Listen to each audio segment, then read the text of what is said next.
Hello, welcome again. I hope you enjoyed that video. Now we're going to go to the next part, the next section, which will be Chinese around the world. So now you have your papers out, and I'm going to make this large. You should have your notes out. So I'm going to give you 10 seconds. I'd like you to write down a list of maybe 10 or 15 or even 5 reasons why Chinese people moved around the world. So in our previous talk, we talked about how there's over 1 in 5 people in the planet right now are Chinese, and they're in more than 150 countries. So the logical next question is, why did these Chinese move out of mainland China? So I'll give you 10 seconds, and if you can write down maybe 5 to 10 reasons, why did these Chinese move out of China?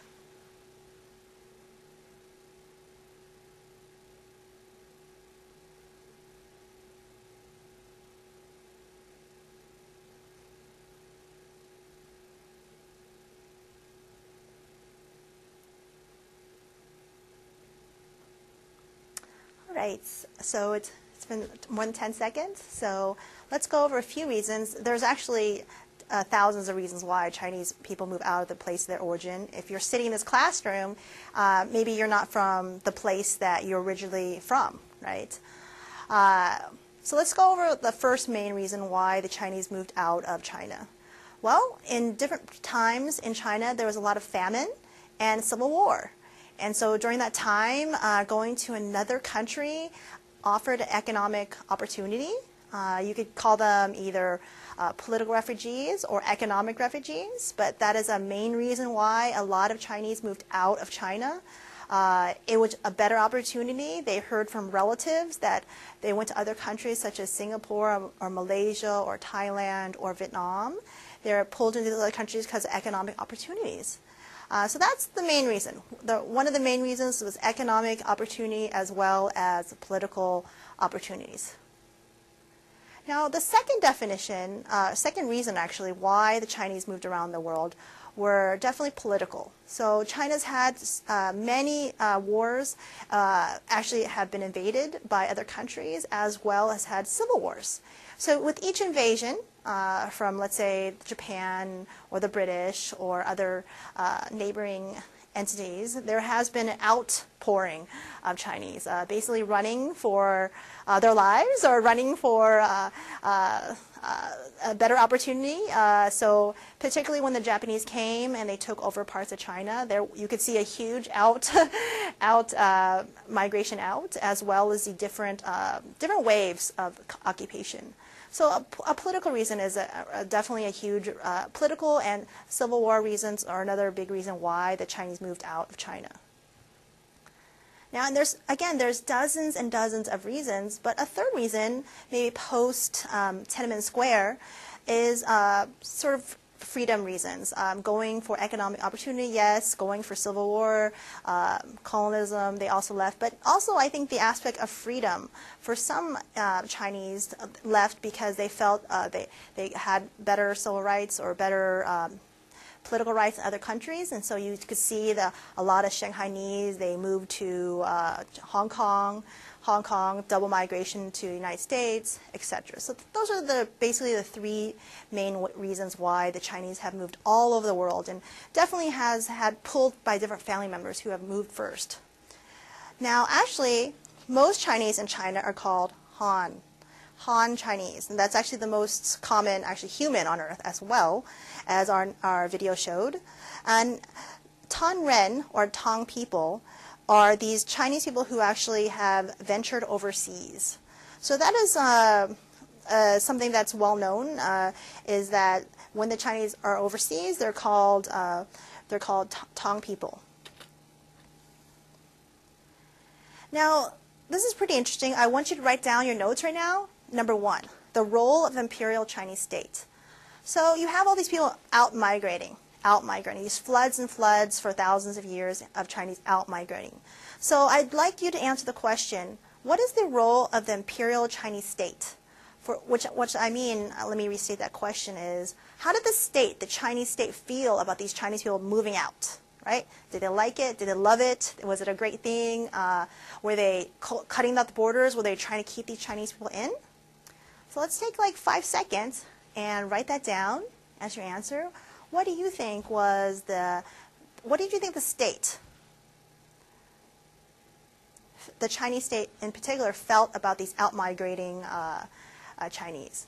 Now, if you were to contrast that with the United States, it's pretty much there's like no paperwork. If you wanted to leave the United States, you could go tomorrow, right? But to immigrate in the United States, that's a different story. So what do you think the state of China felt? Well, the answer is, write down your own answer. So the answer is ambivalence. To some extent, the Chinese were, at some points in history, they frowned upon it. And some points in history, they actually encouraged the out-migration of the Chinese. And so it's very interesting, very ambivalent through different parts of China. It encouraged it, but not excessively, not excessively. And it's very unusual and interesting that this wasn't exactly acknowledged by the Chinese state. It happened throughout history, but it was something that it wasn't a positive yes or no, okay? You remember the many long history of China. There was kind of a long kind of historical famine and civil war, and so there were other things going on. And so Chinese people who were leaving, they were not stopped from leaving, right? So that was something interesting, okay? And also, some of the Chinese people, actually, they went to Mexico. That was actually a huge port of Chinese. There's actually a large Chinese population of Chinese in Mexico. And in Latin America, there's Chinese people all over. They speak Spanish. That's their first language. And I want to play this optional video. So I would like to, so I'm actually not going to play this video. I would like you to play it at home. There is the link there for you, and it's in Spanish. Okay. So I'd like you to listen to Chinese in Mexico speaking about their lives. Okay. And that's actually a really interesting video because I think, particularly in the United States, people think of Chinese people as English-speaking, etc., as their second language. But just Chinese people are all over the world, right? Actually, there's quite a few, millions of Chinese in Latin America. So here I'm going to go over the Chinese in South Africa. And I'd like you now to pay close attention to how they are identified in South Africa. So again, optionally, I would like you to play this video at home. It's Chinese in Mexico. And now we're going to show Chinese in South China has been building relations with the nations of Africa for more than half a century. But only in the last decade has Beijing become a significant economic partner. Last year, for example, signing resource deals worth billions of dollars. While Chinese influence is not universally welcomed, China is winning huge goodwill in many parts of Africa. Kate Evans filed this report from Guinea.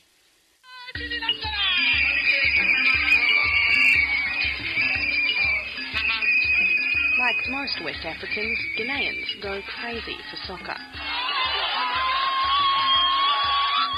So China's donation of a 50,000-seat stadium in the suburbs of the capital is a gift calculated to impress. It's good. All Guinean people will benefit.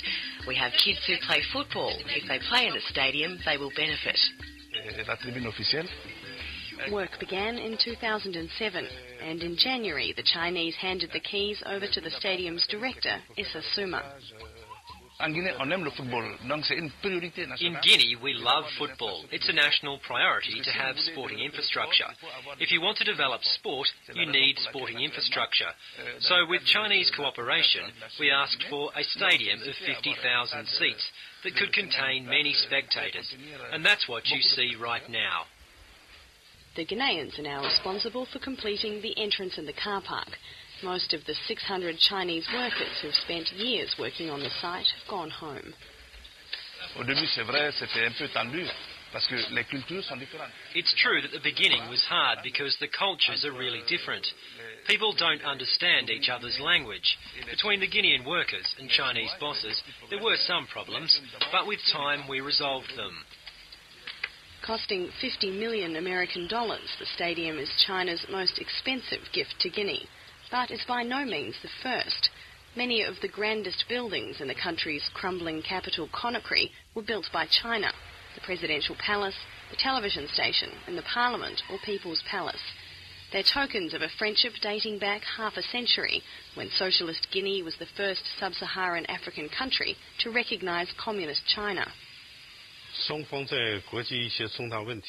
parties have cooperated closely for a long time and given mutual support to addressing certain major international issues they have at the United Nations.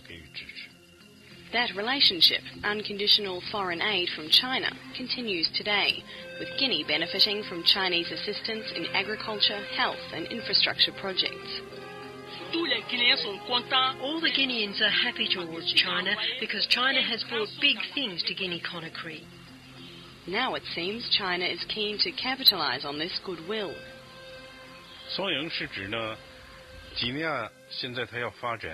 The Guinean government wants to develop, but it doesn't have the capital. But we, the Chinese government, have the money, but we need some kind of resources. So the Guinean government can use the investment from China to develop their country, and we, the Chinese government, can get some resources from Chinese companies investing here. The country was called a geological scandal by French colonialists. So rich are the deposits of iron, bauxite, gold and diamonds concealed in its soil. Yet it remains one of the world's poorest countries.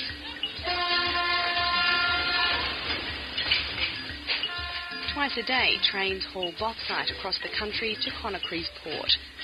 But the bauxite and other mines are currently dominated by Western companies like Rio Tinto and Alcoa.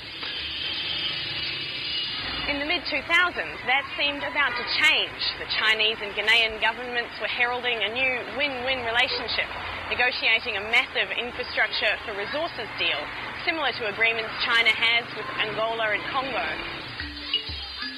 It would have given Guinea much-needed roads, social housing and energy infrastructure, and Chinese companies access to mining concessions. But after Guinea's military coup in 2008 and the ensuing political instability, the deal fell off the agenda. The country returned to democracy and civilian government a year ago. But since then, it seems, China's strategy has changed. The ambassador says Beijing is now sticking to foreign aid.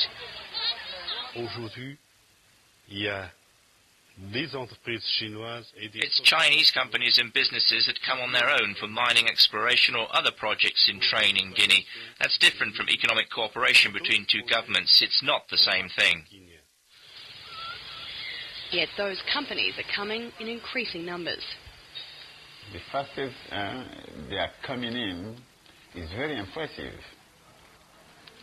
So we are not seeing the American, we are not seeing the French coming like that.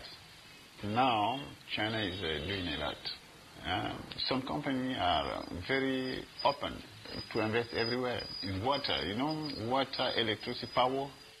Those are sectors where we need a lot of investment. However, when it comes to the mining sector, Chinese companies are more cautious. The new Ghanaian government has just introduced a revised mining code designed to ensure the country gets a decent return for its resources and to enshrine labour and environmental protections.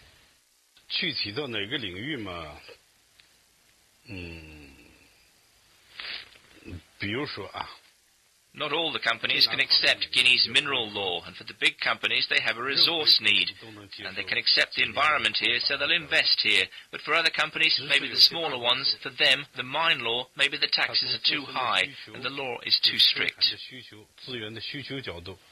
But Guinea's Minister for International Cooperation says that despite the two countries' long history of friendship, when it comes to business, there's no special relationship. We don't have any pressure from China. We are free to do it with China for any other nations. It's not just the Chinese are coming in.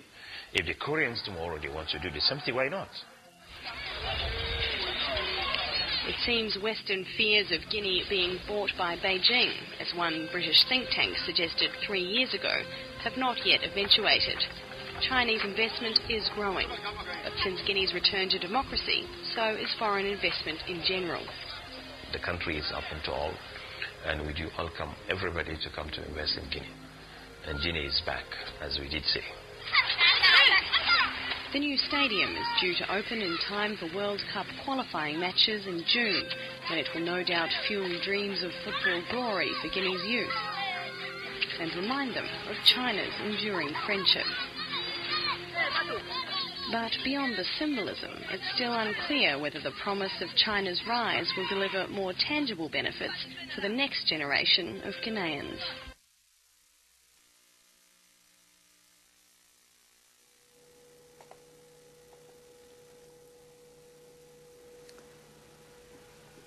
So you just watched a video of China's influence in Africa, and a very good overview, I felt, how China is deeply investing into Africa, different parts of Africa, different countries in Africa. Of course, that's the spread of Chinese identity and Chinese culture. Actually, in another video I didn't show, but it talks about how in South Africa, the Chinese have actually petitioned to actually be defined as black. And they actually won that petition, and they are officially defined as black in South Africa, so quite fascinating. So if you're interested in that, there's actually quite a few books, and the one book, it's called The Chinese Diaspora in Southeast Asia. There's actually dozens and dozens of books of these Chinese around the world, but I picked one in particular that is good. In particular, the Chinese have a huge economic leadership role in Southeast Asia, particularly in Vietnam, Malaysia, Thailand, Philippines. They tend to be the elite in those countries in terms of economics, not politically. And there has been a huge effect. So there's this new incursion into Africa, but there has been a long, hundreds and hundreds of years influence of Chinese in Southeast Asia that are still strong today. So if you want to know more about that, I will has several books that you might want to look at. All right, undocumented Chinese migration. So probably in our classroom, and there's probably many undocumented students at my college, Cal Poly, but probably in other colleges too. This is something of interest in California because we have the DREAMER Act. So here in this slide, I want to focus on undocumented Chinese migration. And how do I define undocumented? Well, take 5 seconds and write down, what do you think is undocumented? So write down, what do you think is undocumented?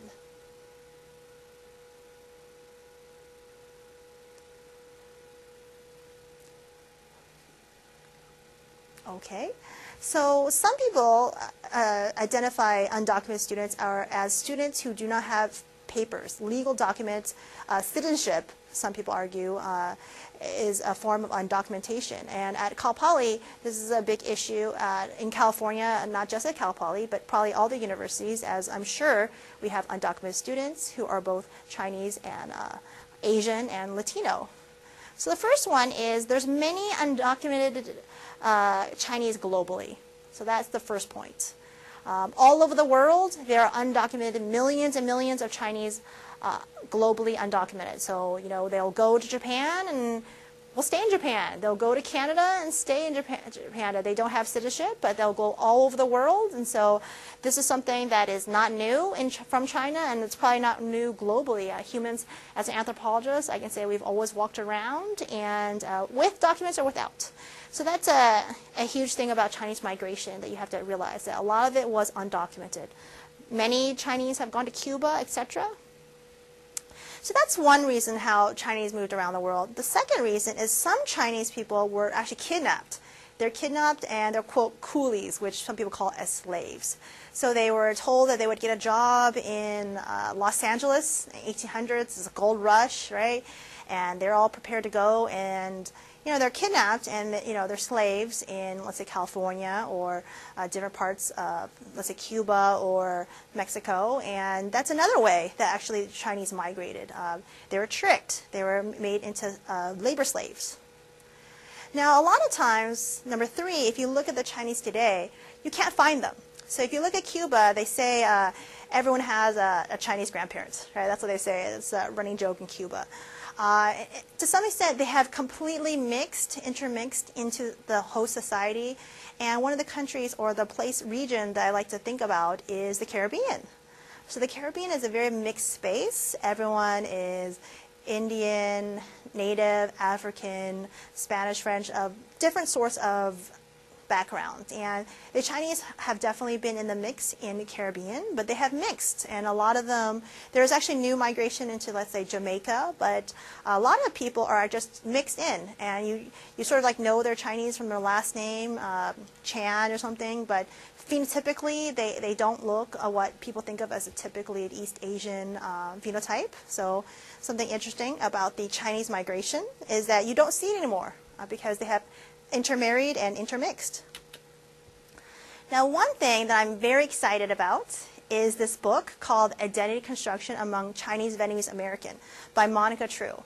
And at Cal Poly, I just was so excited because not only is there Chinese identity, but there's something called intra-identity or double minorities. So there's Chinese people that have moved around the world, let's say Chinese who've moved to Vietnam, but they have re-migrated to actually the United States. So they're double minorities. And actually, Monica Trieu is actually, she got her PhD at UC Irvine, and she writes this great dissertation made into a book about this group. And at Cal Poly, so many of our students are Chinese-Vietnamese. So that's why I think this book is so prevalent and so interesting. So if we look at the historical background of the Chinese-Vietnamese, in our previous slide we talked about how the reasons why the Chinese people moved, right? We talked about Civil War, some were kidnapped, some were colonization. Well, during many of those waves, actually many millions of Chinese actually moved into Vietnam. And they became the elite, like in other Southeast Asian countries. They became the economic elite, and that kind of in some places bred kind of animosity. And when we had the Vietnam War, right, the whole entire country became communist, right? And so they, as the Chinese, were urbanites, and they were very capitalistic, a lot of store owners. They had to re-migrate because the government actually asked them to give up their wares as well as their stores, and so that prompted another migration. So pretty much the history of the Chinese in Vietnam is rooted in trade and commerce. The Chinese were pulled in because, again, it's better economic opportunity. For instance, my grandfather, he was 17, and he had the option of A, staying in southern China, or B, going with his uncle to Vietnam. And so he's like, well, I don't want to be a farmer, and so he went to Vietnam.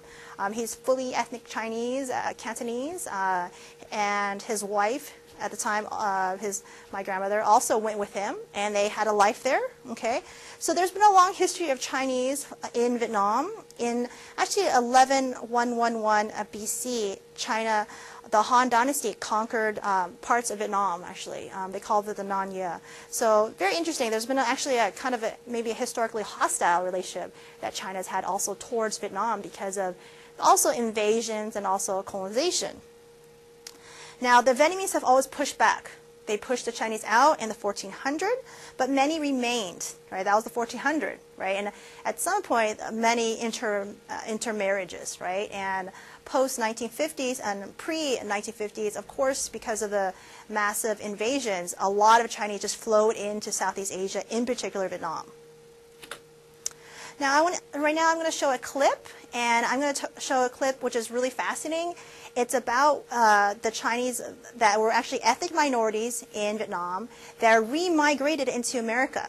And actually, if you're at Cal Poly, I want to guarantee you, you have many friends who are Chinese-Vietnamese, right, who were ethnic minorities in Vietnam, but in America, they're double minority, right, because they're not fully Vietnamese because they're ethnic Chinese from Vietnam, but the Chinese people from China or Hong Kong don't consider them fully Chinese because, again, some of them speak Vietnamese, and some of them don't know all these different cultural traits of China. So they're double minorities, and so I'm going to show a clip that's quite fascinating, and I want you guys to think of identity.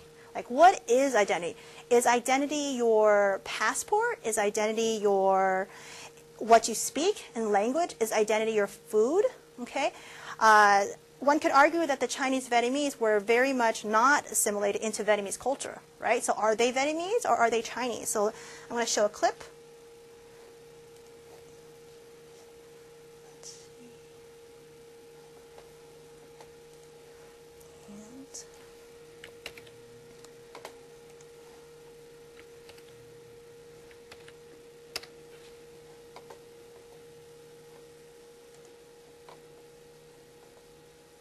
When I was young, I always wanted to be the next Miss Chinatown. Now? Well, I don't really intend to apply. I don't think I'm Chinese enough. I don't really have a real Chinese name.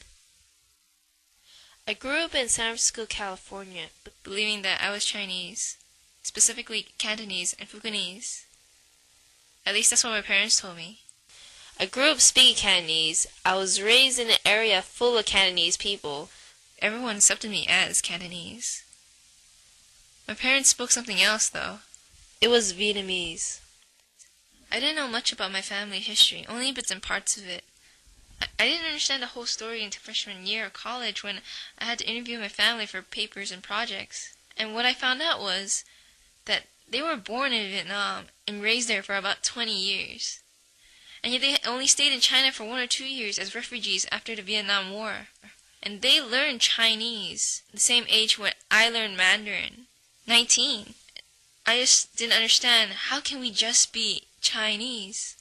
Why is everyone who is Chinese-Vietnamese speaking another dialect of Chinese and not Vietnamese?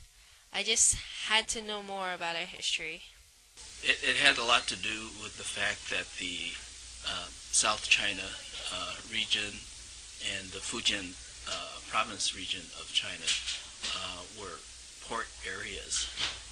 So a lot of commerce and trade stemmed from those two locations. And the Chinese who went to the Vietnam area were part of that.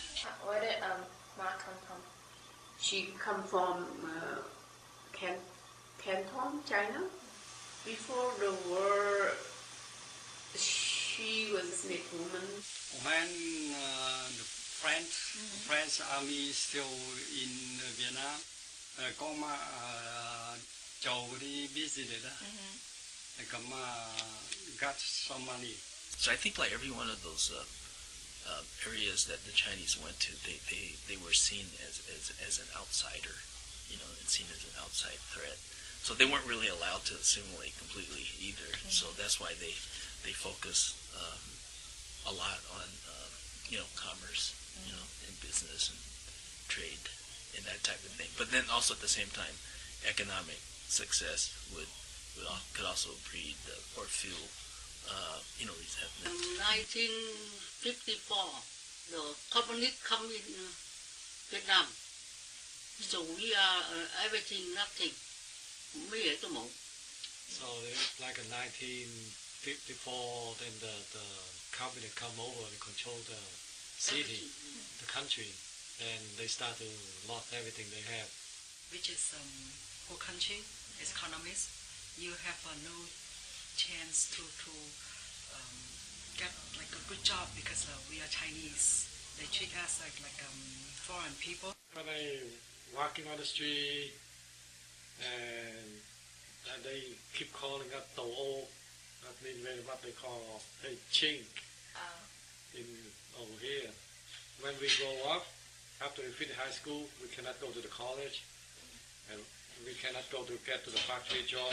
You can't get any job or education at all. So it becomes you Chinese. You're not allowed to do anything, and you have to find a way on for you to survive. But another thing too, it bothered me because I was born there, I look just like them, I speak their language, and somehow I got separated. During the Vietnam War, I guess you could say that some of them were recruited by the North, some of them recruited by the South, and also some of them preferred not to take part in the war, if they could avoid it. Very much if they feel like they are victim of the war, because they are Chinese people, happen to live in Vietnam. So it's most likely that in Vietnam War they not direct to fighting with them, with us, because we're Chinese. So there's always this question about their loyalty too, because after the Vietnam War was over, it would be safe to say that Chinese-Vietnamese loyalty was question in terms of how hard did they fight for North Vietnam, or were they just sticking to themselves? Yeah, it's no fair, you know. We don't know what happened. All I know is a bomb dropping down, rockets shooting up, and I was stupid enough to standing around and watch it, just like watching like a fireworks. So the reason why you left Vietnam is that time to the discrimination, and they say you are Chinese, you have to go back to China. I hate it because I love from Vietnam, I love to the other side of the lake, and I see in China, it's not much different than Vietnam. You know, it's still poor. It's terrible. I understand that my family left Vietnam because they were Chinese, but it doesn't make any sense that till this day there's Vietnamese stuff all over the house. So why do you think that your mom didn't teach you Vietnamese and Chinese instead? Why didn't she teach you Vietnamese? Because they need something to communicate to each other behind our backs. Maybe to share information so that and use a language that the kids don't know. It's some kind of conspiracy. So, how come you don't teach us Vietnamese? Oh, well, just we feel like we Chinese, and if you guys like, I will teach, but this is good for another language. But the thing is that we want to speak Chinese with you guys, teach Chinese with you guys, because we are Chinese. I want my kids, I teach them as you guys still Chinese, and I want them to speak in Chinese, especially in the United States, San Francisco. There are a lot of Chinese there, so at least I don't want them to don't understand people, what are they talking. And in our mind, the culture, everything, we cannot make us to like be a Vietnamese, because nothing is the same. Nothing is we can think about that we are Vietnamese. So you don't associate yourself with Vietnamese? It's kind of Vietnamese. I don't feel that way because I born there, but no, I don't feel like I'm Vietnamese. But you speak Vietnamese, and you read Vietnamese, and you watch Vietnamese stuff. I did because I lived there. I know the history in Vietnamese, so I understand everything. Even I don't live I'm not born in China, then I not even live long in China. I just pass by, but we're not feeling, and we are really Chinese. And you don't feel Vietnamese? I don't feel Chinese, and I don't feel Vietnamese. I feel like some kind of Chinese. It's like Chinese. They have like a vacuum. Vacuum, that means like Chinese people live outside in China. And when you go to China, they don't tell you you are Chinese. Than me, I go to China, the China people, they say, oh, you're not Chinese. You are vacuum. Hoa Chiu, that means like Chinese but live in the other country. Yeah, it's different with the real China or real Vietnamese and people like live in the Chinese, but they live in the other country. That means they have two Chinese, one Chinese, the real one Chinese live in the other country.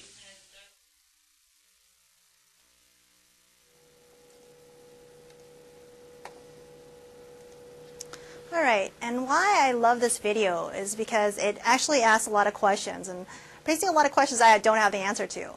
So what is Chineseness? Is it passport? Because the Chinese-Vietnamese have the passport to Vietnam, but they don't consider themselves Chinese, and there's some sort of structural discrimination towards them, right? So what is their identity? Is there a degree to Chineseness? Are you more Chinese if you're from China than if you're at Hoa Kieu, which is a bridge outside of China? And what does that mean? So it's a lot of intriguing questions, right? What about language? If you don't speak Chinese, are you truly Chinese, right? So this is an intriguing question that I've asked myself as well as my family members. I once remember I had this kind of a testy argument with my cousin. My cousin, we're from the same family, but we were raised in two different places. I was raised in the Midwest. I was the only Asian person in the entire city, and I have a pretty firm Cantonese identity, person of color, etc. But she is actually identifies as Vietnamese. And I was like, what the heck? We are not Vietnamese. There's not one drop of Vietnamese blood in us. But she identifies because she is actually raised in Orange County. And later on, we're going to talk about location, location, location. How the place you're raised has a huge effect on your identity, and that's why I really love Monica Trieu's book, because she actually takes two groups of Chinese Vietnamese diaspora people, and she analyzes the ones who live in a Chinese-centric area, such as, let's say, Chinatown, and she actually also analyzes the same group that split and were raised in Little Saigon, and she comes from some startling conclusions, and actually I'll wait for you for the next section of our talk, but very interesting, intriguing. So I love the questions that are answered. And again, I'd like you to write your notes. What is identity? What is Chineseness? If you know the language, are you more Chinese? If you don't know the language, are you not Chinese? What effect does cultural citizenship have? And what effect does actual de jure citizenship have? All right, great. So I want to talk a little bit about France, a little history about Vietnam. In the 1860s, France colonizes Vietnam, and this enabled the Chinese population to grow. So basically, the French used the Chinese as ethnic middlemen. And what I mean by ethnic middlemen is they used them to actually businessmen to kind of basically distribute the goods to the local Vietnamese. So they're actually brought in as ethnic middlemen. And actually, this is very common for colonizing European nations. If you remember, in England, they brought over the Indians population to do that in many countries. All right, so let's take a break right now, and then we'll go into our next section.